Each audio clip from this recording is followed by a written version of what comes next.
aqui para você. Eu tirei o meu vídeo porque minha internet ela fica instável. Aqui eu já caí de novo, já voltei, então eu deixei sem o vídeo. Gente, só me confirma se vocês estão vendo as telas que eu estou passando. Estão vendo, né? Sim, tudo certo. Ótimo. Tá, eu vou colocar aqui. Deixa eu só compartilhar aqui. Renata, aquele esquema, tá? Você vai me falando, eu vou passando os slides. Caramba. Pronto, foi. Então, né? Renata, pode tocar na ficha aí de início.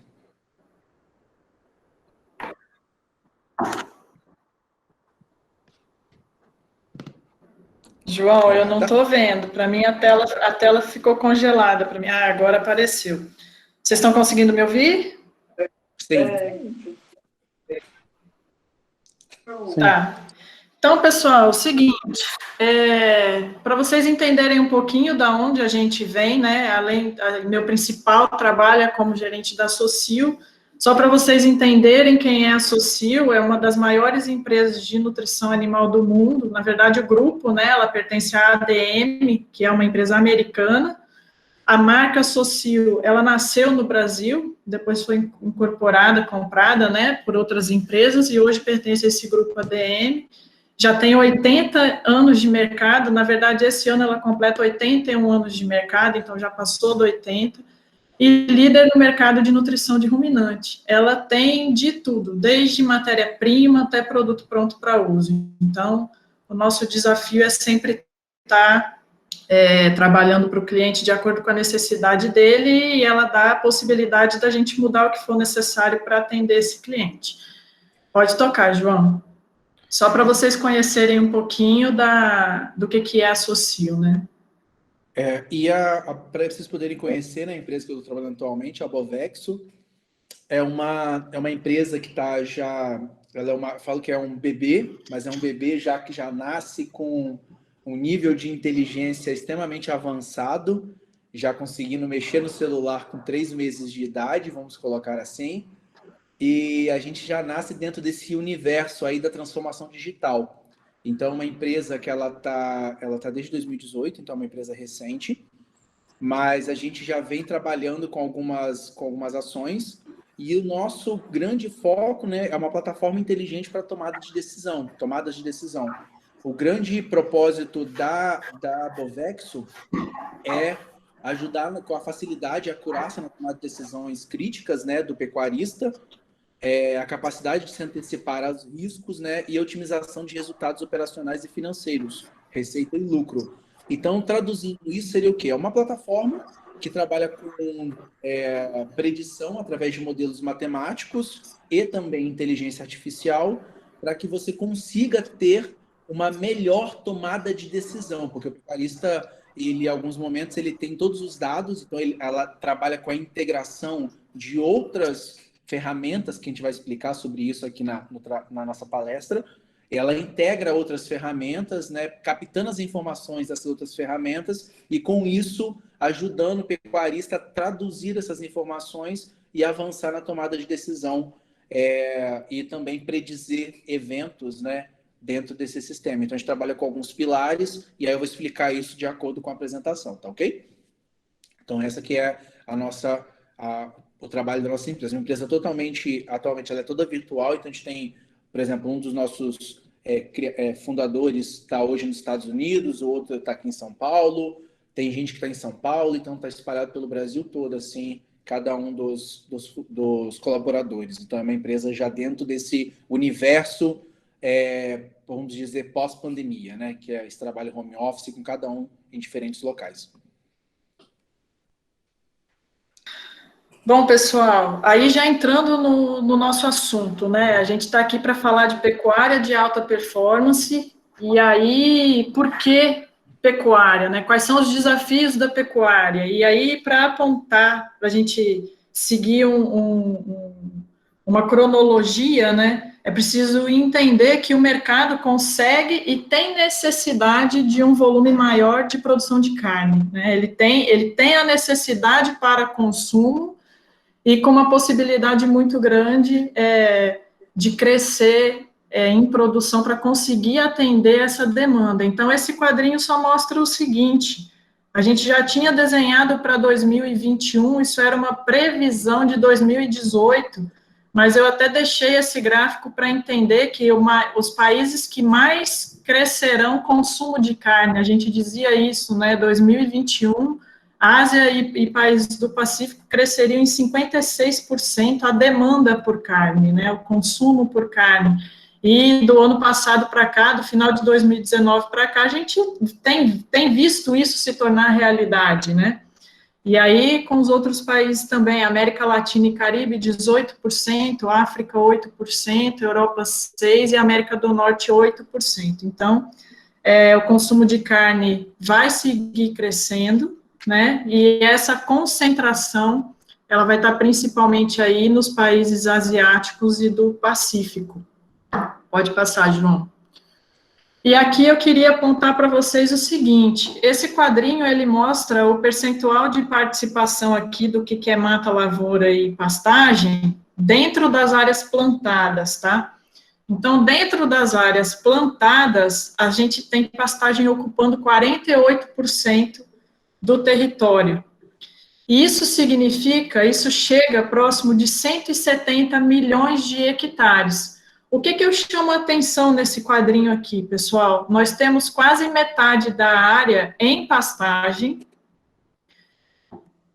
e a parte de cria ocupa um percentual muito alto desses 170 milhões de hectares. A cria, o que é cria? É a vaca que está lá reproduzindo, que bota o bezerro no chão, que é quem entrega a nossa reposição, né?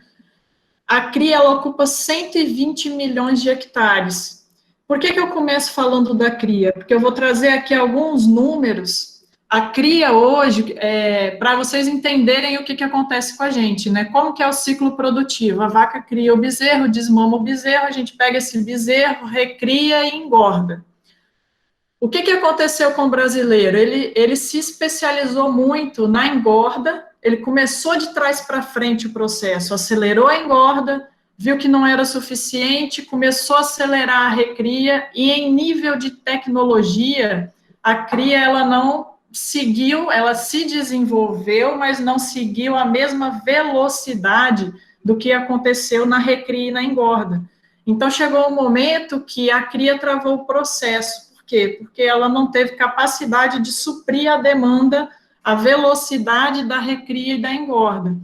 Então, eu vou colocar aqui algumas médias para vocês entenderem aonde estão as nossas principais oportunidades e o que isso tem a ver com a ocupação do nosso território, né?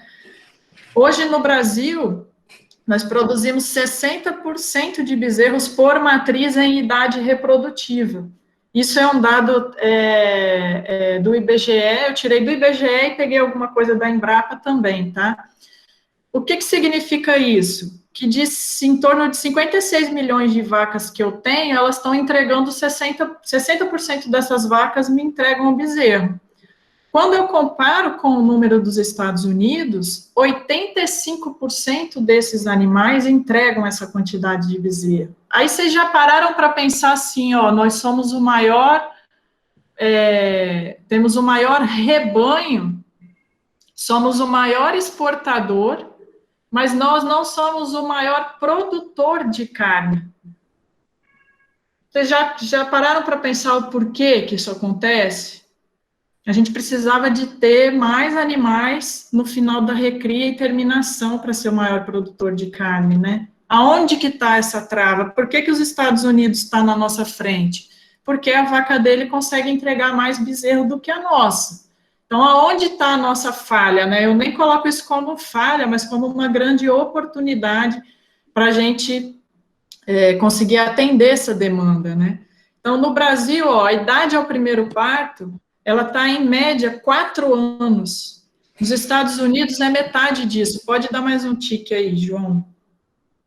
Nos Estados Unidos é metade disso.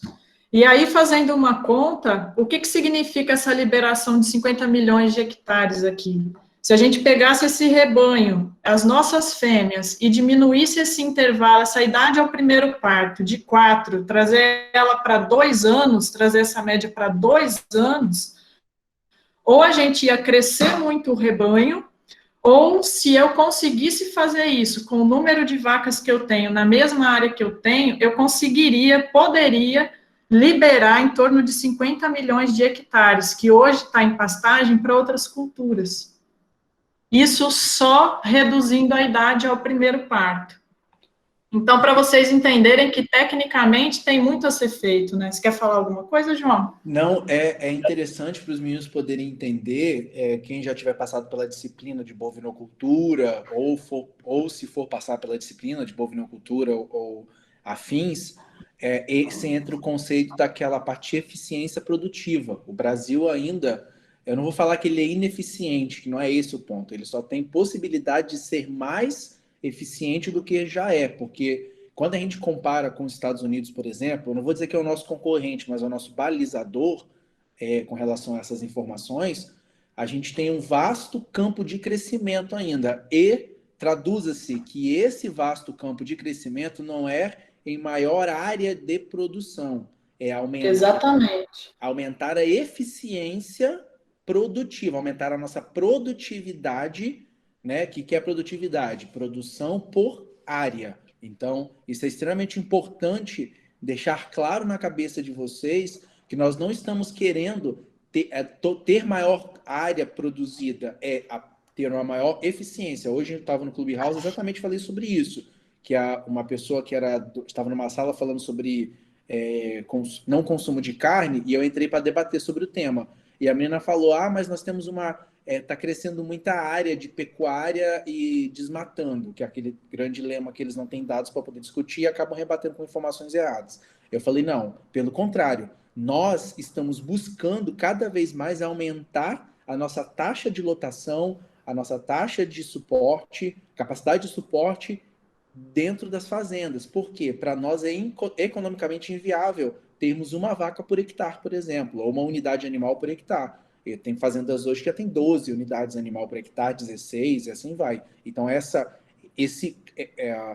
imaginem vocês, todas as fazendas conseguissem ter 12 unidades animal por hectare.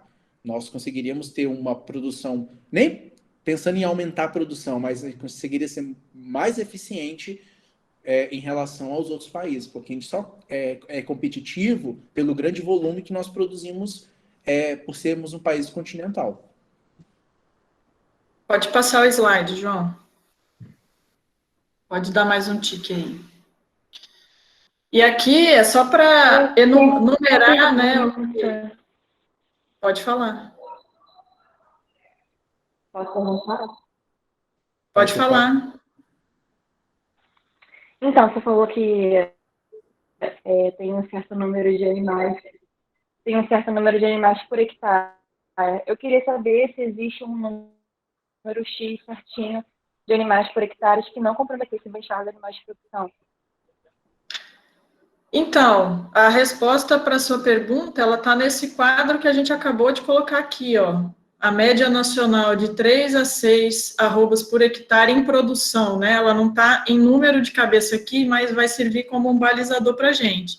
Então, nós temos todas essas realidades aqui dentro do Brasil. Cada coluna dessa é uma média de fazendas. Então, a gente tem das mais rentáveis até as menos rentáveis, tá? Isso daqui é do benchmarking da Agroconsult. Isso são fazendas reais. Então, se você me perguntar, tem uma régua, qual que é o ideal? Eu não tenho como te responder esse ideal, porque a fazenda ela vai ter que ter um conhecimento do custo dela, de qual é o manejo, o objetivo dela definido, para ela conseguir desenhar isso. Mas aqui a gente vê o seguinte, que nós temos fazendas produzindo 1 a 3 arrobas por hectare, dando R$6 de lucro por hectare, tá? A média nacional está em torno de R$132 por hectare, ou seja, eles produzem de 3 a 6 arrobas por hectare. Mas nós também temos no Brasil fazendas que produzem de 26 a 38 arrobas por hectare, entregando uma rentabilidade de R$1.320 por hectare. Aí que a gente vai começar a brigar, por exemplo, com outras atividades, com agricultura, e falar assim, poxa, sim, pecuária é rentável, mas existe um caminho todo a ser seguido, não tem uma receita de bolo. Às vezes a gente fala assim, eu quero produzir X bezerros, e aí você investe, você bota um super suplemento para sua vacada, mas você não tem uma equipe preparada, você não tem um bom manejo de pasto, você não tem o custo que você precisava ter para aquele suplemento, uma tecnologia só não resolve seu problema. Então, essas réguas, elas são meio perigosas, a gente precisa entender cada fazenda, tá? É lógico que tem número, né? Se eu for falar de uma fazenda de cria, a gente não pode imaginar e nem permitir que ela tenha menos de 70% de taxa de desmame. E aí você vai falar assim, poxa, mas e taxa de prenhez? Taxa de prenhez não paga minha conta, o que paga minha conta na fazenda é taxa de desmame. Então, também existe essa discussão, né? Porque tem vaca que reabsorve, tem vaca que tem a percentual que não emprenha, tem vaca que aborta, e aí vem um conjunto de fatores, se eu vacinei aquele gado com vacinas reprodutivas ou não, várias coisas vão ser exigidas aí dentro de uma fazenda. Então, assim, não tem um número específico para eu te falar. Ah, se ganhar esse peso, vai ganhar dinheiro. Se tiver X bezerros no chão, vai ganhar X de dinheiro. Não, o que nós temos é isso aqui, são situações reais, algumas fazendas que sim estão ganhando dinheiro, e agora o que a gente tem que fazer? Abrir o livro e ver o que elas estão fazendo para ter essa rentabilidade por hectare, né? Porque no final a gente está dentro de uma atividade buscando rentabilidade. Então, quando a pessoa fala, a pecuária é ruim, de qual pecuária a pessoa está falando, né? Por que aquele pecuarista está desanimado com a pecuária dele? O que ele faz? Aí ele trabalha uma pecuária extensiva, mas do lado dele tem uma fazenda de soja, onde o cara ganha muito dinheiro, só que ele trabalha com alta tecnologia e o cara que está ali trabalhando com a cria, não. Então, tem todo um caminho a ser seguido, assim. Eu acho que no decorrer do papo aqui, a gente vai deixar isso mais claro, mas eu não tenho como te falar exatamente um número para ser a régua. A partir daqui, desse número, você vai ter lucratividade ou não. Então, aqui, só para exemplificar, né, parte do que eu acabei de falar, em 2015, a gente tinha aqui um posicionamento, olha isso aqui, ó, pecuária de baixa tecnologia ciclo completo, entregava 2,8% de lucro, tá? De alta tecnologia, 8,8%. Recria e engorda alta tecnologia, 6,2%. E aí, aonde que está? Aqui acho que não vai ter agricultura em soja, ó, soja e milho 3%, ou seja, pecuária de alta tecnologia em 2015 entregava mais lucratividade do que agricultura, milho e soja. Pode passar, João. Então, só para chamar a atenção, né? Quando a gente avalia a mesma situação em 2018, a gente vê que, ó, a cria de baixa tecnologia, que lá deixava quase 3% de lucro, aqui já começou a dar prejuízo, menos 1,8%, está aqui embaixo. Olha o impacto no leite, como é que é, ó, pessoal, 9% de prejuízo, baixa tecnologia, ou seja, não dá para trabalhar com leite se não trabalhar com tecnologia. A pecuária de corte ciclo completo, alta tecnologia, ó, foi para 4,51, reduziu, era 8,8, reduziu. Por que reduziu? Porque a característica do negócio mudou, porque os custos subiram e porque o pecuarista ele está sendo muito mais exigido em relação à eficiência no uso de cada tecnologia. Então, eles realmente tiveram que mudar. Mas dá lucro? Dá lucro. Pode passar, João. E aí?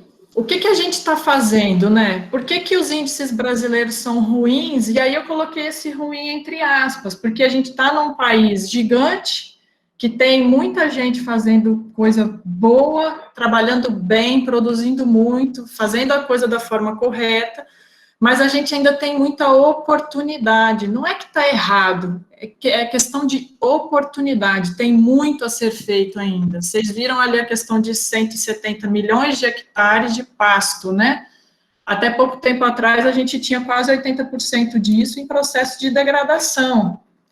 Hoje, o número de 2020 fechou com 166, alguma coisa, 167 milhões de hectares, ou seja, A pecuária, ela já entregou quase em torno de 3 milhões de hectares para a agricultura. E a nossa produção não caiu, nem o nosso rebanho. Ou seja, a gente está aumentando a produtividade, né?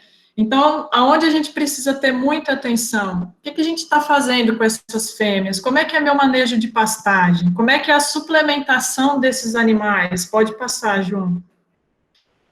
E utilização da reprodução programada, e isso daqui, no último ano, eu não tenho o número fechado, por isso que eu não atualizei aqui, mas a gente tinha fechado 2019 com 23% dos animais passando por algum processo de inseminação, algum processo reprodutivo nesse sentido, né? Eu sei que cresceu em 2020, mas eu não tenho esse percentual fechado. E é uma coisa que a gente precisa crescer em relação a esse nível de tecnologia relacionado à reprodução. Pode passar, João. E aí, pessoal? Infelizmente, eu gosto de colocar essa foto porque, assim, a gente acha que não, mas infelizmente é isso que a gente vê. Um animal relativamente bem, tá? Ela não tá magra, não tá trocando perna, nada disso. Você vê que é um animal relativamente saudável, mas aonde que ela tá? No pior pasto da fazenda. E o que acontece na atividade de cria?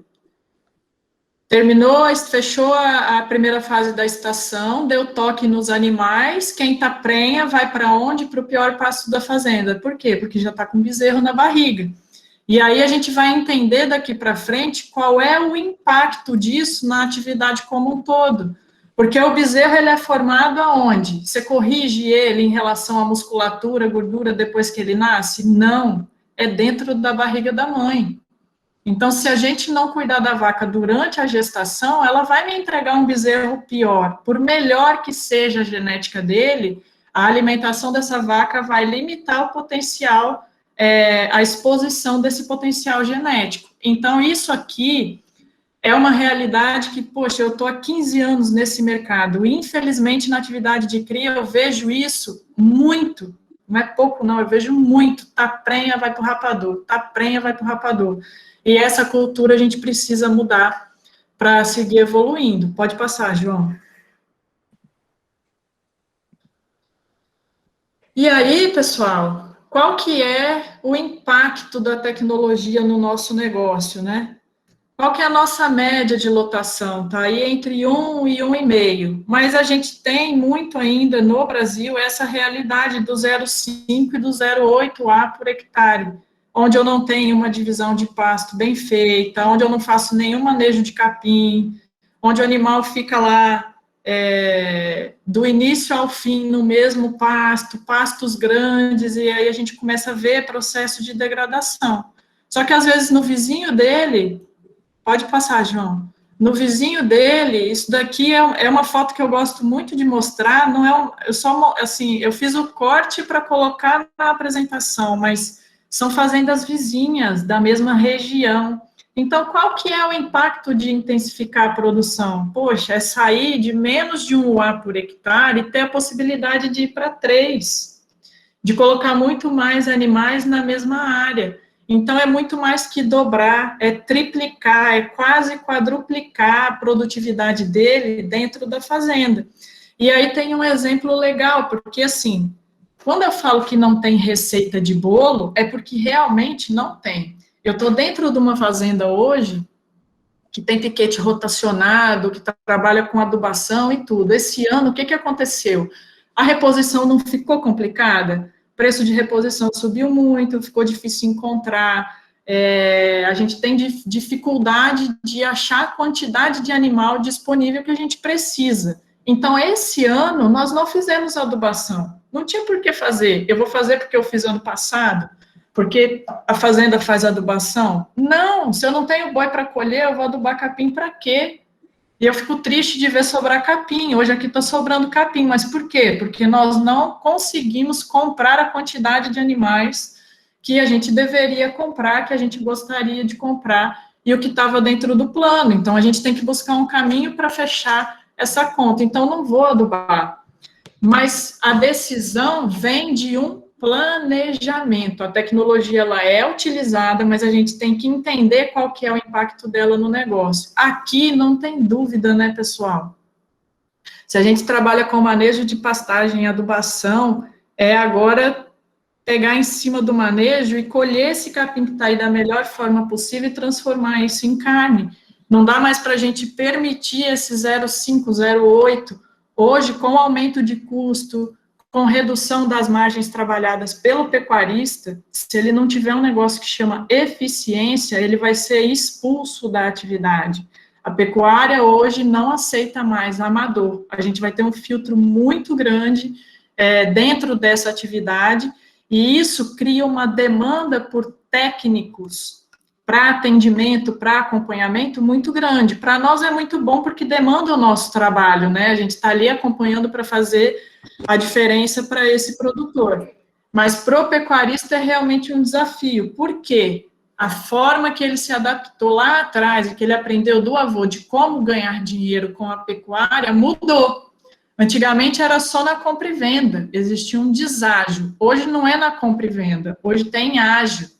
O que é deságio e o que é ágio, para vocês entenderem? Lá atrás, quando eu comprava o bezerro, a arroba do bezerro era mais barata do que a do boi gordo. Isso é deságio. O bezerro valia menos do que o boi gordo. O preço da arroba do bezerro valia menos que o preço da arroba do boi gordo. Como que é hoje, pessoal? Um ágio gigantesco, um ágio que a gente nem está adaptado. Ágio, a gente ouve se falar de ágio 40%, tem praça de ágio de 50%, ou seja, a arroba do bezerro está muito mais cara que a arroba do boi gordo, e o ágio chegou num limite que reduz muito essa diferença. Então, assim, ele não está ganhando na compra e na venda, ele tem que embutir isso para dentro do custo dele e ser eficiente dentro do processo para que a atividade seja realmente rentável para ele, tá? Pode passar, João. Então, será que a gente está investindo no lugar certo? É uma pergunta que a gente tem, assim, o pecuarista tem que se fazer todo dia e a gente, como técnico, também para ajudar ele na tomada de decisão. Pode passar, João. Aí, pessoal, pensa no seguinte, ó, quando eu penso em retorno de investimento, aonde esse pecuarista vai colocar o dinheiro dele, o que volta e o que não volta? Bom, se eu reformar curral, esse dinheiro não vai voltar. Se eu reformar cerca, esse dinheiro também não vai voltar. Sede não vai voltar, piscina não vai voltar, caminhonete não vai voltar. E eu falo muito isso em palestra de produtor, e aí eles ficam malucos quando eu boto esse quadradinho. Por quê? Porque o cara vai no banco, levanta um financiamento, e a primeira coisa que o infeliz faz é trocar caminhonete. Sendo que ele tem pasto para fazer, coxo para corrigir, que é onde vai voltar o dinheiro para ele. Gente, se tenha uma certeza, conta vence. Toda conta chega uma data que ela vai vencer. Então, se você está apertado, se sua fazenda está precisando de reforma, de resolver um monte de coisa lá, não se iluda com esse dinheiro que o banco emprestou para você, porque em algum momento você vai ter que pagar. Então, trabalha, transforma esse dinheiro, depois usa o seu lucro para comprar caminhonete, não o dinheiro que você pegou emprestado, tá? Então, o que volta para o cara? Calcário e adubo, olha isso, pessoal, quando você investe R$1 em adubação, ele devolve 7 para você. Presta atenção, eu vou gastar 200 mil numa caminhonete, quantos hectares de pasto eu consigo recuperar com 200 mil reais, quantas arrobas eu consigo produzir ali, para tranquilamente comprar essa caminhonete depois. Então, tudo tem seu lugar. O que volta? Genética. O bezerro, filho de um touro provado, ele produz de 10% a 15% mais do que o filho daquele touro ponteiro de boiada. Não dá mais para ficar usando o filho de ponteiro de boiada. Vermífugo, poxa, verme atrasa o animal, faz o animal retardar ganho de peso. Nutrição, então, nem se fala. O impacto de nutrição é imediato. Sabe aquela história que o pessoal fala assim, vaca é o que ela come? Boi é o que ele come? É verdade, se não tiver comida, não vai para frente. e o nosso primeiro limitante é pasto, é a base. E aí eu digo o seguinte, se não está ganhando comendo, não vai ganhar lambendo. Então não adianta você botar o bicho num pasto rapado, comprar aquele Super Master Top Plus suplemento, ração, botar no coxo e achar que vai resolver o problema, que não vai. A base nós temos a nossa base, é o nosso boi de capim, né? Então tudo isso volta. Dependendo da condição da fazenda, é lógico, o curral não volta, mas ninguém trabalha sem curral. A gente vai precisar fazer um investimento no curral. Mas dependendo da situação da fazenda, eu vou lá amarrar o curral com arame, remendar o negócio lá e fazer um pasto para produzir mais primeiro e, enfim, é questão de priorizar o que é necessário para aquela fazenda naquele momento para transformar o negócio. Então, é um degrau de cada vez, tá? E por que mão de obra e assistência técnica ficou aqui? Pode ser que volte, pode ser que não volte. Pode, porque tem muita gente também fazendo besteira por aí. Então, a gente tem que ter bastante atenção nisso aqui e entender que a assistência técnica traz retorno para a fazenda. Não é custo, é investimento. E mão de obra também. Um peão que está ali, em cima do trator, que não está sabendo pesar uma dieta para botar no confinamento, ele simplesmente vai lá, olha no olho, encheu para ele, acha que tá bom, vai lá e passa o trato, ele está te dando um prejuízo imenso, imenso. Então, é preciso ter uma mão de obra de qualidade. Para vocês terem ideia, vou dar um exemplo recente numa fazenda leiteira, um compost barn com mais de 300 vacas, e aí tinha uma linha do tratamento que tinha 2 lotes com 70 vacas em cada lote, tá? Só que eu tinha 70 vacas no lote de alta e tinha outras 70 vacas num lote vaca para praticamente secar. E aí o lote primeiro estava comendo em torno de 12 quilos de concentrado e o lote que estava para secar, 4 quilos de concentrado. E aí o peão falou assim, poxa, mas eu vou ter que ir com o trator até a metade, voltar, deixar o trato aqui, sair com o trator daqui, buscar outro trato para o outro lote, eu vou fazer o seguinte, eu vou passar reto e vou tratar os 2 lotes iguais. Pessoal, faz a conta, 70 vacas, 8 quilos de ração a mais, tá? Por dia, vezes 30, no preço que o concentrado está hoje. É um prejuízo de mais de 20 mil reais no mês, simplesmente porque o tratador quis passar esse trato. E aí o pessoal às vezes fala que, nossa, mas isso é muito chato, tem que voltar. Não, cara, se for 20 mil reais por mês, se você não quer treinar o cara e fazer ele fazer certo, me paga 20 mil reais, eu vou vir aqui dirigir o trator para você fazer. Não, tô na profissão errada, eu tenho que tratar de vaca. Entendeu? O impacto de coisas muito pequenas é muito grande. E aí, qual foi o impacto positivo aqui? O da mão de obra ia ser negativo, mas eu evitei que ele gastasse mais de 20 mil reais sem necessidade, para vocês entenderem a importância da assistência técnica. Outro ponto, esse mesmo produtor tinha em torno de 25% das vacas dele em acidose subclínica. Como é que a gente viu isso? O cheiro do curral, as fezes, bolha nas fezes, isso limitava a produção dele. Tirei as fotos, fiz o levantamento, joguei no programa, enfim, cheguei lá nesse número, 25%. Vamos mudar a dieta, vamos mudar a ração, vamos baixar a proteína, que foi o caso dele lá, tava animais com cetose, enfim. Em 3 dias, ele teve um aumento em 1.000 litros de leite na produção. Era um produtor grande. Pessoal, 1.000 litros de leite por dia, faz a média por mês. Como que está barata essa assistência técnica? Então, assistência é investimento, não é custo. E a gente tem que saber se vender nesse sentido, porque o nosso impacto dentro da fazenda é positivo e a gente afeta diretamente na eficiência produtiva dele. Pode passar.